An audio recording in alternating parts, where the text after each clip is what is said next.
Sean bienvenidos a esta nueva clase. Vamos a hablar sobre los tejidos.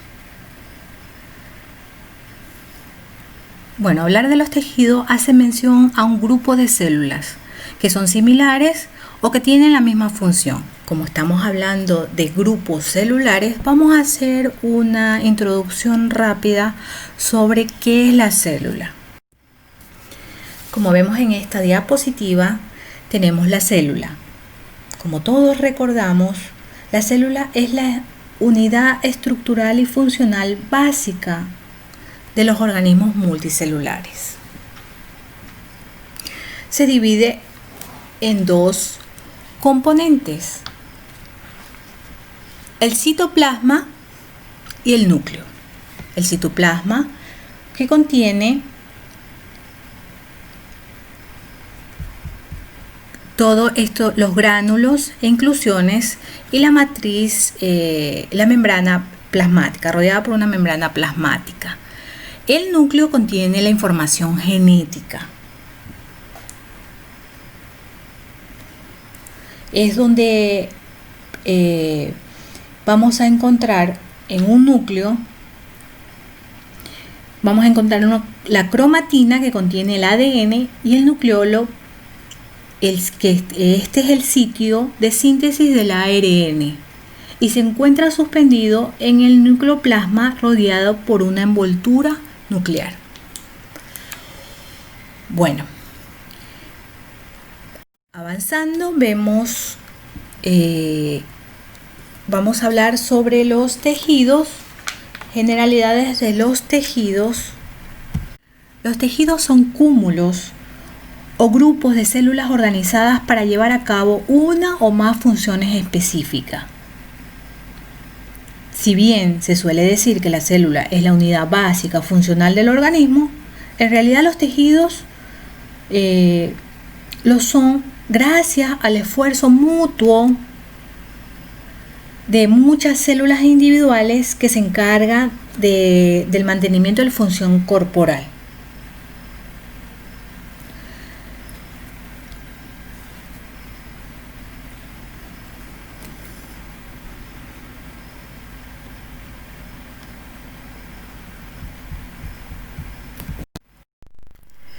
En esta diapositiva vamos a ver la clasificación de los tejidos. A pesar de sus diferentes estructuras y propiedades fisiológicas, todos los órganos están compuestos por 4 tipos básicos de tejido, que es lo que observamos aquí: tejido conectivo, tejido epitelial, tejido muscular y tejido nervioso. Tenemos el tejido epitelial. Este es el que cubre la superficie corporal, reviste las cavidades del cuerpo y forma las glándulas. Se caracteriza por la aposición estrecha de las células y por su presencia en la superficie libre. El tejido epitelial cubre la superficie y reviste las cavidades corporales y forma las glándulas. El epitelio se clasifica en base a sus características morfológicas: número de células, de capas celulares y la forma de la célula. Esta clasificación la vamos a ver en la diapositiva siguiente, ¿no? Previo le voy hablando sobre el tejido conjuntivo o conectivo.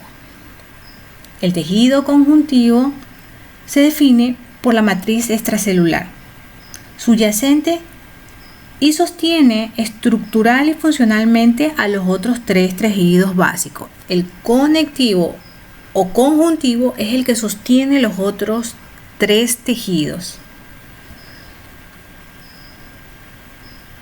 El tejido conjuntivo se clasifica en 3 categorías basadas en el contenido de la matriz extracelular y las características de las células individuales, como son tejido embrionario, tejido conjuntivo, que este puede ser laxo y denso, y el tejido conjuntivo especializado.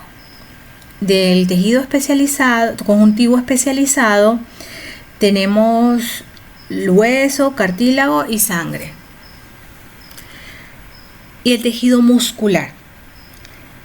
El tejido muscular se define según la capacidad contráctil de las células. Todos los tipos de células musculares contienen proteínas contráctiles. Estas proteínas contráctiles son la actina y la miosina, que se organizan en miofilamentos y se encargan de la contracción muscular. Las células del músculo esquelético y del músculo cardíaco presentan estriaciones cruzadas que son producidas en gran parte por la organización específica de los miofilamentos. En cambio, las células del músculo liso no exhiben estas estriaciones. Y tenemos el tejido nervioso. El tejido nervioso recibe, transmite e integra la información desde el entorno externo e interno del cuerpo. Las células nerviosas son las neuronas, ¿no? Estas están altamente especializadas para transmitir impulsos eléctricos. Una neurona típica está formada por cuerpo o zona, axón y múltiples dendritas que reciben impulso y lo transmiten hacia el cuerpo celular.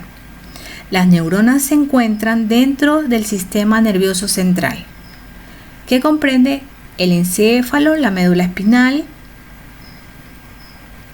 y el sistema nervioso periférico, que comprende los nervios y los ganglios. El sistema nervioso central, las células de sostén se denominan células de glía.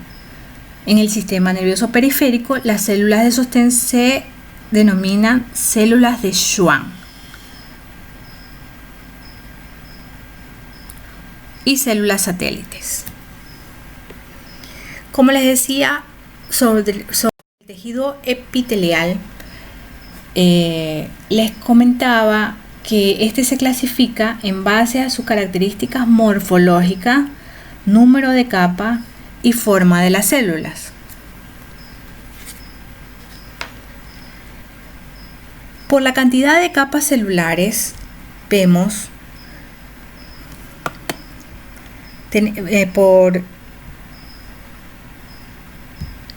por la cantidad de capas celulares tenemos simple.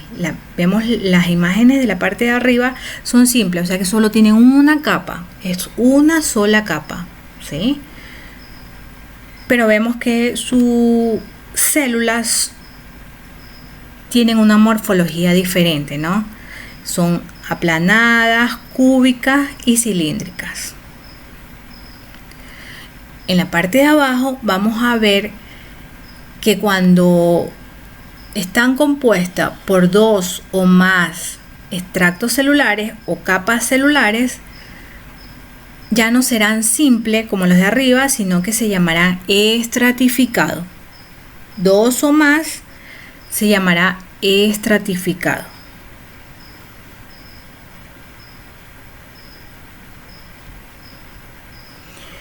Y tenemos una clasificación de epitelios especiales donde entran los pseudoestratificados y lo de transición.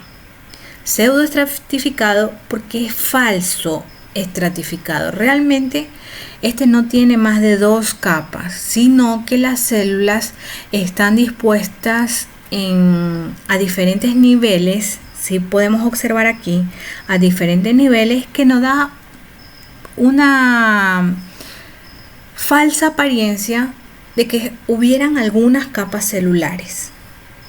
Por eso es un pseudoestratificado. Pseudo quiere decir falso, ¿sí? Esa es la traducción de la palabra pseudo. Falso estratificado. Y transicional. Este epitelio se caracteriza morfológicamente porque permite pasar de un epitelio a otro, permite distenderse.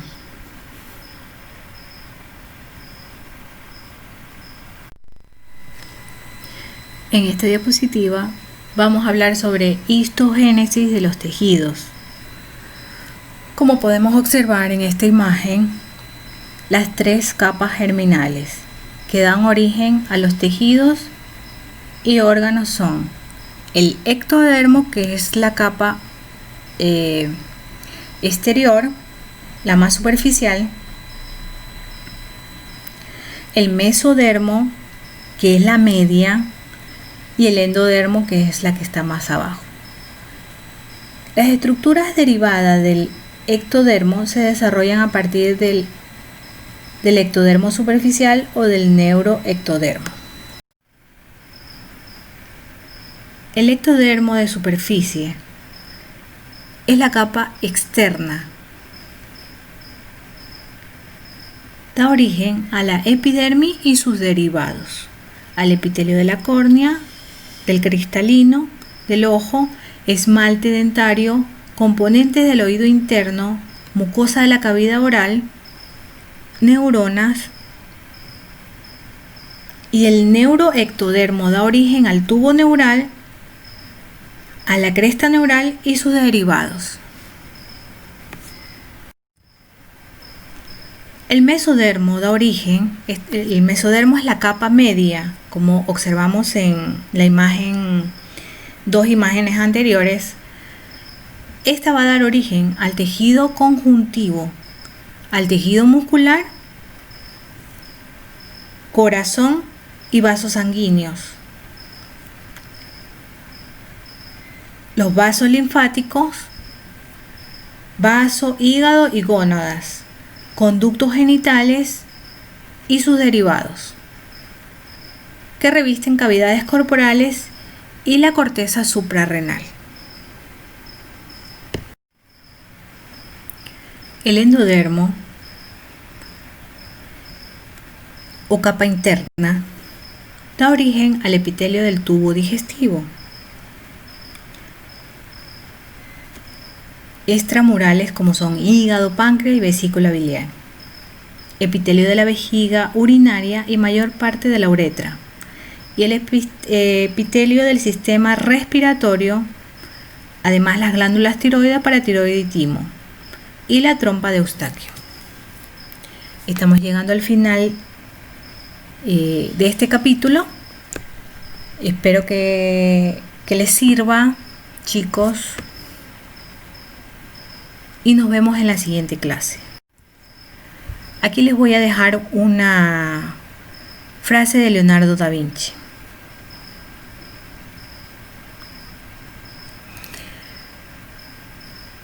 Fija tu rumbo a una estrella y podrás navegar a través de cualquier tormenta. Nos vemos en la siguiente clase.